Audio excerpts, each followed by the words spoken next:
Bueno, entonces vamos a comenzar. Algunos datos importantes a partir de un estudio realizado en 2018 en nuestro país señala que más o menos el 77% de la población tiene acceso a Internet, ¿ya? Independiente de este acceso si es gratuito, ya sea porque se utilizan instancias de universidad, bibliotecas públicas, por ejemplo, o que tiene la posibilidad de pagar el Internet, más o menos el 77% de nuestra población tiene este acceso. De esta población, entonces, también el 71% usa efectivamente redes sociales. Y por redes sociales vamos a entender a todos aquellos espacios digitales en donde hay una interacción de una o más personas, ¿ya? Estas redes sociales, las más clásicas, y aquí como se señala, las tres más populares son WhatsApp, Instagram, Facebook. Pero también aparecen un montón de otras nuevas, por ejemplo, TikTok, que es una aplicación que este último tiempo ha tomado mucha relevancia. Tenemos los chats de Gmail, por ejemplo, de los correos. Estas instancias, por ejemplo, como Zoom, Teams, Hangout, que son distintas instancias que se han visto potenciados por este tema de la cuarentena y su uso. Es por eso que también del 68% de las personas que fueron encuestadas en este estudio, todas usaban al menos una hora al día WhatsApp, que es la aplicación más utilizada en nuestro país, independiente de la edad. Ahora, es súper importante que podamos también hacer una distinción. Muchas veces se piensa que son las generaciones más jóvenes las que solo utilizan las redes sociales. Sin embargo, vamos a hacer en el fondo como una clasificación de las distintas generaciones que se estudian y la forma en que ellos se han involucrado con la tecnología. Entonces, esta generación que nosotros decimos que son a lo mejor la gente más joven que utiliza, se llama generación Z, que tienen más o menos entre 13 y 21 años, y que es una generación que son nativos digitales, es decir, nacieron y cuando ellos ya nacieron ya estaba inserto todo esto del Internet, ya tenían un acceso libre, no era un acceso restringido. Por lo tanto, son la generación Z, por ejemplo, son estos bebés que nosotros vemos, que a lo mejor todavía no saben hablar, pero utilizan perfectamente el celular y saben buscar en YouTube lo que les gusta ver, etc. La generación de los millennials es una generación que tiene entre 22 y 35 años más o menos. Es una generación que nació y se crió en los 90. En esta generación principalmente lo que existe es una revolución de la tecnología, porque si bien en los años, a finales de los años 80 es donde se empieza a instalar y a hacer más accesible el Internet, es esta la generación en donde la forma y las plataformas empiezan a transformarse y a ser un poco más estables o tener mayores avances. Por lo tanto, aquí en esta generación también es donde vemos el tema de la globalización, en donde yo rápidamente puedo tener información, por ejemplo, de, no sé, el otro lado del mundo, de China, por ejemplo, y antiguamente a lo mejor tenía que o buscar en los Icaritos, o tenía que tener algún libro, alguna enciclopedia. Esta generación es la que vivió este cambio, de tener que buscar las cosas en físico a poder tener rápida información. La generación X son las personas que tienen entre 36 y 51 años, la generación de los 80. Aquí tenemos también varios hitos asociados en nuestro país, por ejemplo, el gobierno militar, la dictadura, la transición a la democracia, la democratización del consumo. Aquí en esta generación existió la vivencia de un cambio de modelo económico, social, y que también tuvo un impacto en relación a cómo nos acercamos a las redes sociales. Y la generación de los baby boomers, que tiene entre 51 y 71 años, que es una generación marcada por la Guerra Fría, el mundo y la Revolución del 68, una polarización política, en donde la generación X y la generación de los baby boomers han sido personas que han tenido que hacer una migración digital. Esto significa que tuvieron que aprender a usar toda esta nueva tecnología. No es una tecnología que sea tan obvia, y que muchas veces, por ejemplo, nos encontramos con nietos enseñando a abuelos cómo utilizar, a hijos enseñando a padres que son mayores quizás, a cómo utilizar las redes, cómo cambiar a lo mejor del celular que solamente servía para llamar al tener WhatsApp, por ejemplo. Y en las circunstancias que estamos ahora, de pasar del WhatsApp escrito o de los audios a hacer videollamadas. Entonces, en general, en población universitaria, en adolescencia, adultos jóvenes, tenemos que las redes sociales en paralelo viven con hitos del desarrollo. Por ejemplo, en este estudio que les mencionaba anteriormente, el año 2018, se señala que el 91% de los jóvenes entre los 16 y los 24 años utilizan redes sociales, cualquiera sea la aplicación. Esta etapa, en general, estas edades, tienen que ver con muchos procesos de consolidación. Existe una consolidación de la identidad, de quién soy yo, qué es lo que quiero, qué es lo que busco. También tenemos una etapa en donde empezamos a consolidar mi autoestima, pero que también soy muy lábil y puedo ser muy influenciable a lo mejor a imitar o adquirir algunos gustos que otra persona, tomando lo que dice aquí abajito, otras figuras importantes de admiración tienen. En esta etapa vital, los pares y las figuras de admiración son claves para la construcción biopsicosocial del individuo. Las expresiones sociales también son claves en esta edad. A lo mejor evidenciar el grupo de música que me gusta, a lo mejor alguna corriente política, determinar quizás o establecer cuáles son mis creencias religiosas, por ejemplo. Por lo tanto, pasan a ser las redes sociales un elemento cultural que ayudan a potenciar o a establecer que los jóvenes sean capaces de consolidar estos aspectos que son claves para la vida y que a partir de los años uno puede ir modificando, no, pero que más o menos se ponen estables en relación a lo que sucede en esta edad. Lo que sí es súper importante señalar que entre los 16 y los 24 años existe un fuerte sentido de pertenencia y de compañía.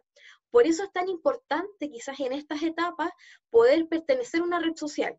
Mucha gente, por ejemplo, no utiliza constantemente y de forma activa una red social, sin embargo, tiene un perfil creado. Entonces, a lo mejor, quizá puedo yo no ser usuario constante de Facebook, puede que yo no publique muchas cosas, pero aún así lo tengo. ¿Por qué? Porque puedo a lo mejor seguir a gente que, a mi familia, por ejemplo, a amigos, seguir alguna página de noticias, porque las redes sociales no es solamente poder compartir qué es lo que me pasa, sino que se ha vuelto un medio de información y también se ha vuelto hoy en día, especialmente en la contingencia que estamos viviendo un lugar de compras. En estas redes sociales yo puedo realizar compras online, ayudando, por ejemplo, algunas tiendas, especialmente los emprendedores y las pymes, tienen mucha llegada en redes sociales porque es la oportunidad que se tiene para transmitir información de forma rápida y bien cercana. Entonces, como para resumir este apartado, entre esta edad existen estos hitos del desarrollo y que las redes sociales pueden llegar a potenciar de forma positiva o negativa alguno de estos mismos. Entonces, ¿cuáles son los efectos negativos que se han visto en el uso constante de las redes sociales? Estos efectos negativos se han estudiado y tienen que ver más que nada no con que si yo utilizo una vez a la semana o utilizo una vez, por ejemplo, Facebook, Instagram, puedo tener necesariamente estos efectos. Generalmente estos efectos se ven potenciados según la cantidad de tiempo que yo paso en estas redes sociales. Entonces, uno de ellos tenemos ansiedad, sintomatología asociada a la ansiedad o a la depresión por comparación social. Como hablamos anteriormente, en esta etapa del desarrollo es precisamente donde la compañía, la pertenencia y el sentirse parte de algo es esencial. Por lo tanto, si yo tengo una figura de admiración, en las redes sociales las figuras de admiración se les llaman influencers, que es gente que influye en otro. Por lo tanto, estos influencers pueden ser de distintos tipos, asociados a la alimentación saludable, por ejemplo, en la aceptación del cuerpo, asociados a autoestima, de videojuegos, un sinfín de gamas de temáticas.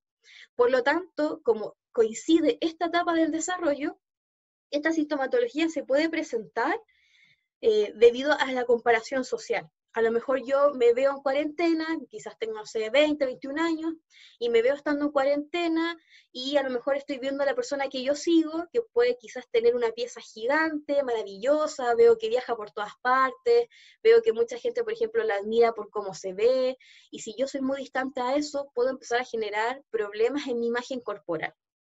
Y también un aumento y una consolidación de los estereotipos.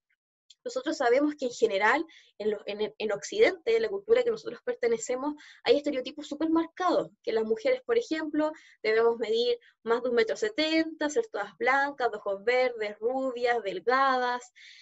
Los hombres, por otro lado, ser hombres altos, también blancos, rubios, ojos claros, quizás musculosos. Evidentemente nosotros pertenecemos a una cultura en donde la mayoría no pertenecemos a estos estereotipos, que vienen de países en donde a lo mejor autóctonamente existe una mayor cantidad de gente con estas características, pero en el caso de nuestro país, la mayoría de las personas no cumplimos con esos estereotipos. Sin embargo, cuando uno es adulto, tiene la capacidad de entender de que independiente que yo no los cumpla, independiente que yo no sea parte de este subgrupo de estereotipos, puedo ser súper feliz con mi cuerpo, puedo sentirme muy tranquilo con quien soy y aceptar quién soy. Sin embargo, para llegar a esta conclusión, primero pasamos por una etapa de confusión, una etapa de a lo mejor encontrarnos a nosotros mismos y de conocernos. Entonces, los efectos negativos de las redes sociales tienen que ver con eso, con que en plena etapa de construcción de autoestima, de la construcción de mi propia percepción corporal, y la propia percepción que tengo de mi entorno y de mi realidad se puede ver mermada por estos estereotipos, porque probablemente quizás nunca los voy a alcanzar.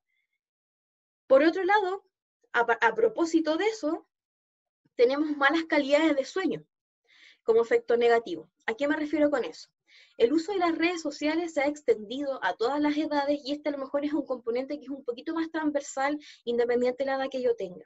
Si las redes sociales son tan atractivas para mí, ya sea porque puedo aprender alguna actividad nueva, porque a lo mejor, no sé, quiero vitrinear y estoy horas y horas vitrineando Facebook, por ejemplo, las tiendas de Instagram, o a lo mejor sigo a alguna persona que juega algo determinado y a mí me gusta.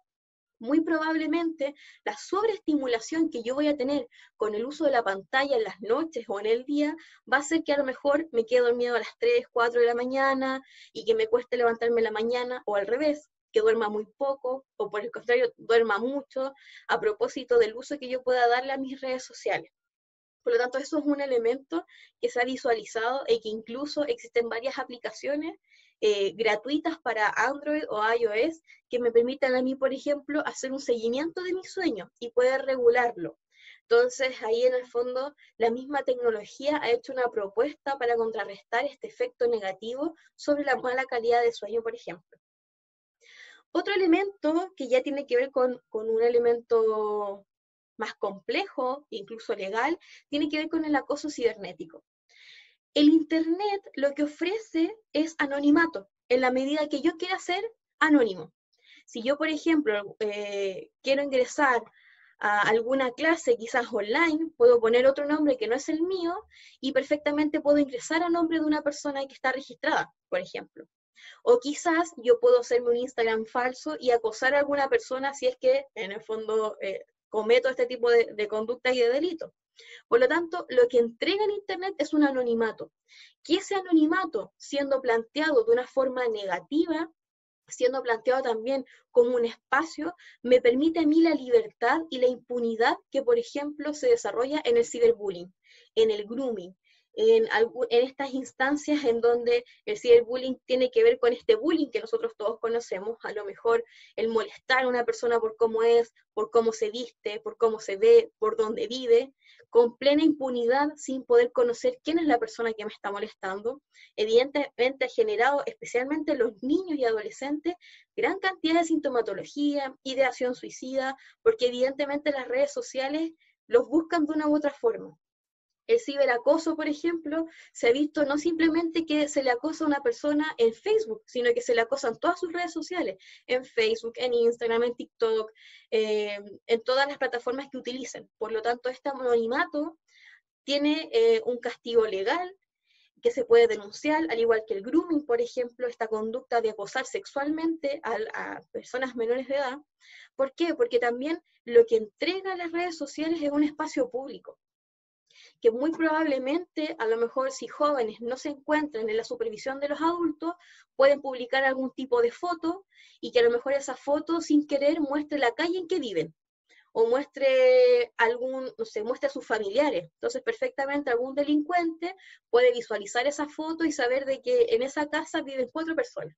Entonces, si yo hago una estafa telefónica, por ejemplo, voy a poder abusar de esa confianza y de ese espacio público que se me fue entregado.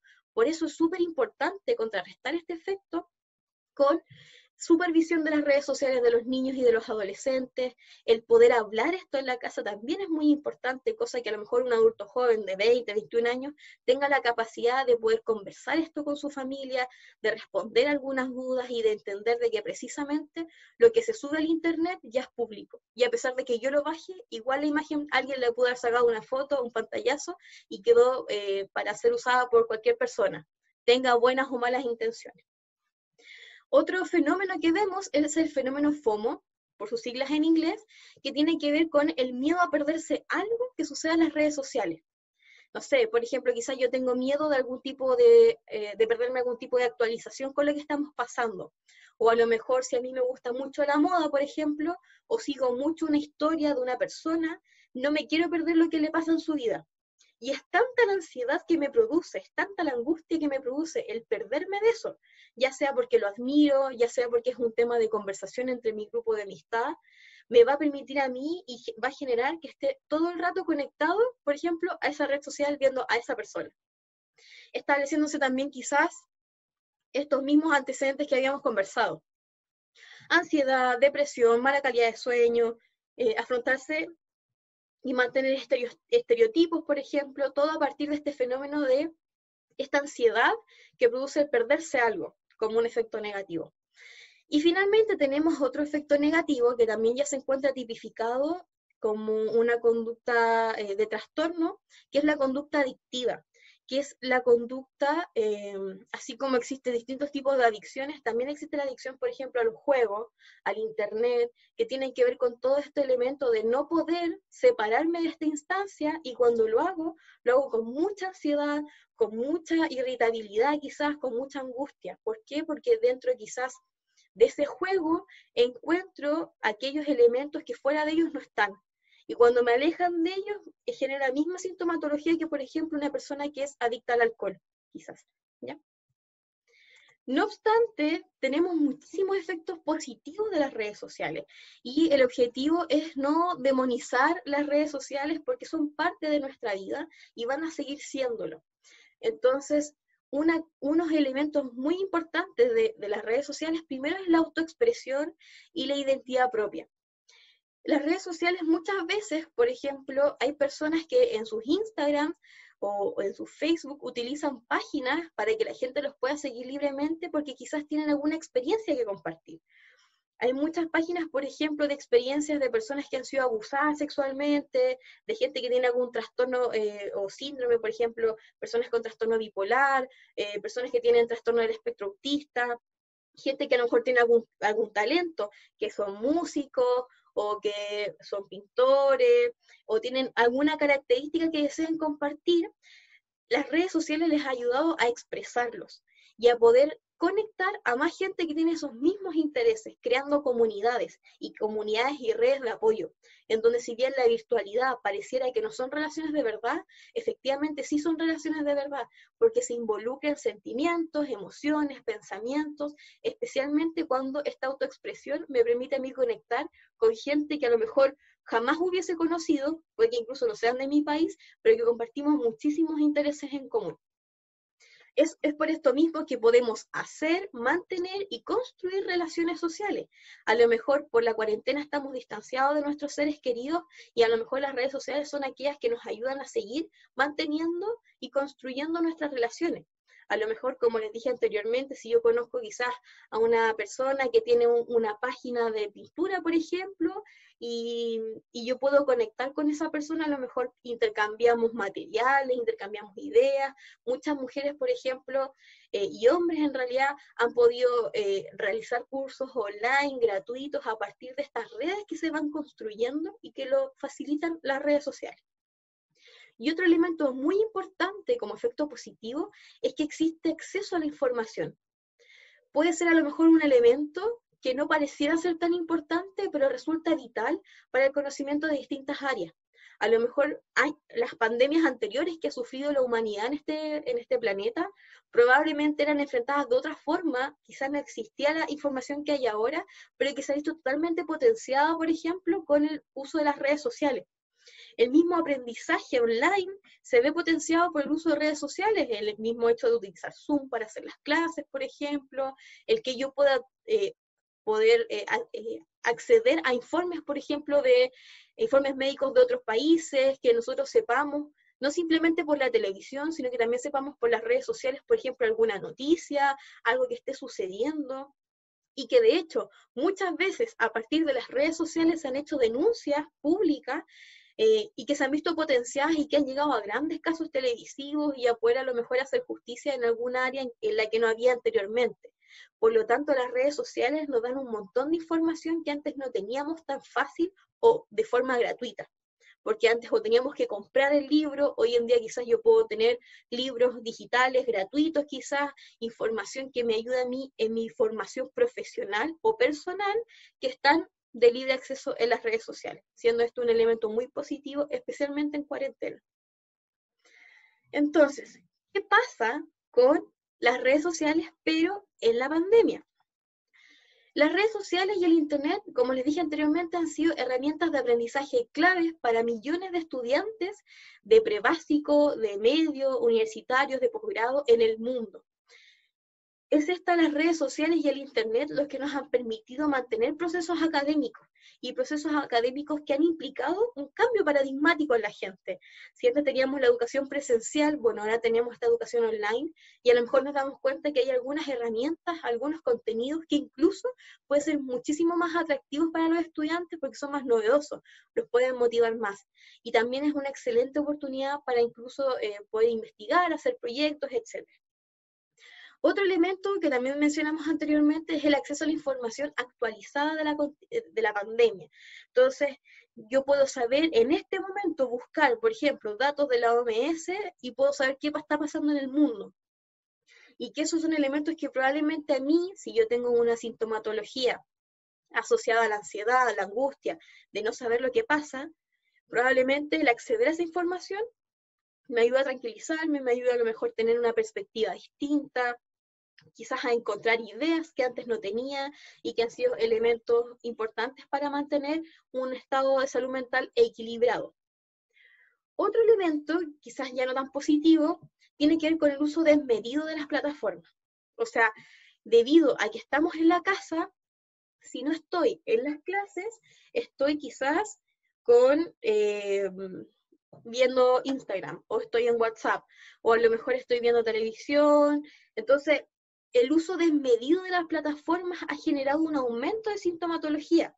Ya no tenemos horarios a lo mejor para salir precisamente de la casa. Quizás los horarios como estudiante que puedo tener, por ejemplo, es solamente conectarme y quizás ayudar a hacer un par de cosas en la casa. Pero fuera de eso tengo muchísimo más tiempo. Me estoy ahorrando el tiempo de metro, a lo mejor el tiempo que yo pierdo quizás haciendo una fila en una cafetería. Y todo ese tiempo se ha usado con las redes sociales, con estas plataformas. Y eso generó un aumento de sintomatología asociado al uso prolongado.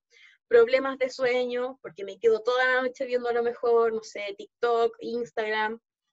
Ansiedad, angustia, ya sea por los fenómenos anteriormente mencionados o porque estamos bombardeados por las redes sociales de información de COVID. Por lo tanto, si yo quiero olvidar o quiero distraerme un rato, probablemente las redes sociales no me ayuden a eso, porque yo puedo ver o información seria o información chistosa, puedo ver memes, historias, todos asociados a lo que estamos viviendo. Por lo tanto, literalmente no me puedo desconectar. Junto a ello, se ha generado un nuevo fenómeno social en las redes sociales, que es la presión social de hacer algo. Muchos comentarios, muchos memes, imágenes que son irónicas, hablan sobre, por ejemplo, si uno no aprende un idioma, no aprendió una nueva herramienta o no ordenó su pieza en cuarentena, es que no hizo nada. Por lo tanto, ese tipo de mensajes lo que señalan es que uno debe ser activo en cuarentena. No obstante, estamos viviendo una situación súper compleja, con altos montos de angustia, la cual es la primera vez que nosotros vivimos este tipo de situación. Por lo tanto, si yo no quiero hacer nada de eso, si yo me siento muy deprimido, si yo me siento muy cansado, está bien también. No tengo que cumplir estándares sociales, ni sentir que aprendí a cocinar de nuevo, o que ordené toda mi casa, o que a lo mejor hice mucho ejercicio y adelgacé, porque puede que a lo mejor yo esté viviendo algo al contrario. Y esta presión social es algo que se ha ido visualizando y que fomenta y potencia la angustia y la ansiedad que de por sí se tienen en las redes sociales y que de por sí se tiene en una situación de pandemia.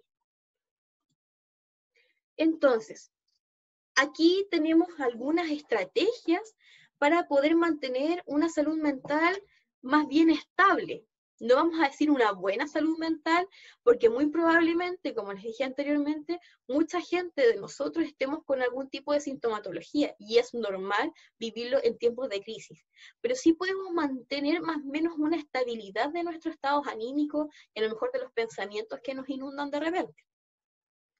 Entonces, algunos consejos es limitar el consumo de redes. Si a mí hay algo que me molesta, si a mí, por ejemplo, paso por un lugar donde existen muchas espinas, yo lo que voy a hacer naturalmente es no pasar por ahí o ponerme zapatos para no enterrarme ninguna espina. Las redes sociales es lo mismo. A lo mejor si yo veo que existe una red social que la uso mucho, pero que a la vez me da mucha ansiedad, quizás eliminar las notificaciones me puede ayudar a bajar la ansiedad, o definitivamente dejar de usarla, ¿ya? O limitar el tiempo en el que estoy, establecerse metas. Incluso hay mucha gente que, por ejemplo, no tiene claro la cantidad de tiempo que pasa en su teléfono, por lo tanto no es consciente de a lo mejor esta sintomatología que se va desarrollando. Pero si uno quiere ver la cantidad de tiempo que pasa en pantalla, uno se puede meter en las configuraciones del celular, ver el tiempo en pantalla y se va a dar cuenta que no es tan poco tiempo como uno piensa. Y de repente pueden pasar 15 horas en las que yo estuve viendo mi pantalla, es decir, utilizando mis redes sociales, mi internet, y después pienso, claro, por eso no me alcanza el tiempo, quizás para estudiar, para hacer otro tipo de actividades, o no tengo ganas para hacer otro tipo de cosas porque estoy mucho rato estando en estas plataformas. Ahora, si yo no soy capaz de hacerlo de forma natural, hay un montón de aplicaciones también que me pueden ayudar a esto. Una de ellas se llama Bloqueo Detox y que es una aplicación que a mí me bloquea el teléfono.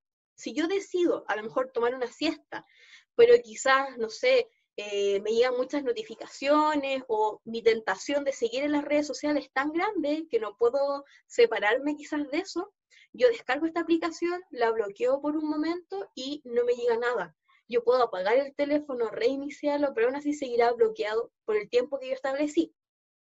Como sugerencia, si alguien va a utilizar este método, yo sugiero hacerlo de a poco al principio. Es decir, si yo estoy 15 horas al día en mi teléfono, que yo lo bloquee una hora es mucho, es muy abrupto. A lo mejor empezar a probar cómo me funcionan 5 minutitos, 10, 15, 20. Entonces yo en esos espacios o puedo dormir o puedo estudiar sin esta distracción constante que me produce el consumo excesivo de redes sociales. Otro elemento importante es el autoconocimiento. El autoconocimiento es un proceso que es constante en la vida. Muy probablemente a lo mejor yo tenía súper claro cómo era antes mi vida, qué cosas me gustaban, pero estando en confinamiento, muy probablemente han existido, por ejemplo, cuestionamientos, muchas personas han cuestionado por qué están estudiando, por ejemplo, o me di cuenta que quizás no era tan relajada como yo pensaba, por ejemplo, que sí me molesta quizás la loza sucia, o que a lo mejor al contrario, sí soy súper relajada y que a lo mejor podría dejar desordenado un par de días el closet y antes era muy nervioso con eso. Por lo tanto, la cuarentena y el confinamiento nos han entregado la oportunidad de poder conocernos. En otra etapa, ya sea confirmar las cosas o poder modificarlas. Por lo tanto, cuando yo tengo un autoconocimiento sobre mí y tengo conciencia sobre esto y aparte puedo identificar de que efectivamente existen estereotipos en la vida, en todo, desde lo físico, psicológico, social, existen estereotipos y cuando yo soy consciente del estereotipo, muy probablemente puedo hacer algo al respecto. Entonces, quizás si yo siento mucha ansiedad de ver quizás a esta influencer que yo sigo en Instagram, que es delgada, quizás muy tonificada y muy deportista, y eso me genera mucha ansiedad o angustia y me empiezo a cuestionar sobre mi propio cuerpo, pero puede que a lo mejor mi cuerpo esté sano, quizás no soy un deportista de alto rendimiento, pero sí a lo mejor tengo un cuerpo sano, estoy tranquilo con mi vida, no tengo ninguna enfermedad asociada, y me doy cuenta que esta ansiedad y esta angustia que yo empecé a sentir corresponde a un mandato social de un estereotipo, muy probablemente lo pueda hacer consciente y tomar decisiones al respecto. Hay mucha gente que, por ejemplo, cuando se hace consciente de esto, deja de seguir a la persona.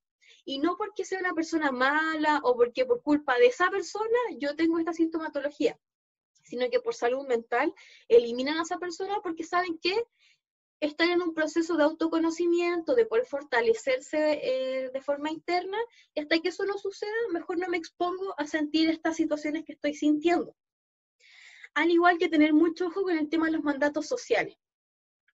Si a mí el mandato social me dice que en cuarentena debo ser una persona tremendamente productiva y yo no quiero hacerlo, y mi autoconocimiento me dice que es porque estoy tremendamente angustiado, que estoy cansado, y a lo mejor la angustia no se me expresa por llanto o rabia, sino que a lo mejor con cansancio se expresa mi angustia, bueno, aceptar eso, porque es precisamente lo que se conecta con el punto anterior. Nosotros somos súper críticos con nosotros mismos, y es una característica propia del ser humano el ser muy crítico con su propio actuar. De repente los estudiantes, por ejemplo, obtienen notas 3 o 2,5, y cuando la obtienen se tratan de tontos, que no sirven para nada, que para qué se metió en esa carrera, etc. Pero a lo mejor ese mismo estudiante, a su mejor amigo o mejor amiga, si se saca la misma nota, probablemente no le diría lo mismo, le diría, tranquilo, no es tan mala la nota, estudiemos juntos, busquemos una forma que tú puedas entender.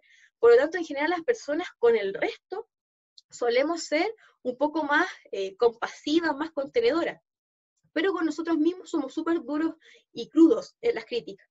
Entonces, un poco la invitación es que podamos sustituir esta autocrítica constante por una autocompasión, en el sentido de decir que efectivamente a lo mejor no tengo ganas de hacer deporte, tengo ganas de estar acostado, a lo mejor voy a hacer la cocina y eso es todo, pero está bien, porque estoy pasando por una pandemia, porque a lo mejor tengo mucho miedo, porque no sabemos qué va a pasar, ni cuánto va a durar esto. Por lo tanto, es un poco abrazarnos a nosotros mismos de decir, está bien fallar, está bien no querer hacer todas las cosas porque estamos viviendo momentos súper duros. Entonces, cuando yo soy consciente de eso y soy capaz de cambiar la crítica constante, de criticarme de por qué paso todo el día acostado, por ejemplo, o por qué paso todo el día pensando en que debo hacer deporte, a bueno, estoy acostado porque no tengo ganas de levantarme, o me cuestiono hacer deporte porque a lo mejor siento que es necesario, pero veo que es un estereotipo que estoy tratando de seguir y que en este momento no tengo las ganas de hacerlo. Por lo tanto, estos tres elementos como estrategia, la idea es que a lo mejor podamos empezar a identificar, y si yo puedo aplicar alguno, siempre es el que me haga más sentido. Y el probar. A lo mejor son estas estrategias que me funcionan, quizás hay otras. Y si hay otras, buscar cuáles pueden ser, por ejemplo. Entonces, esta es la presentación. Muchísimas gracias. Antes de dar la palabra, a lo mejor algún comentario, alguna pregunta, le quiero recordar que puedan seguir el Instagram, a propósito de las redes sociales, que también es una instancia de información y de difusión, a UPS Psicológica-USACH, donde se publican los conversatorios, horas de atención, cápsulas, todos también asociados a los distintos aspectos y dimensiones de las personas.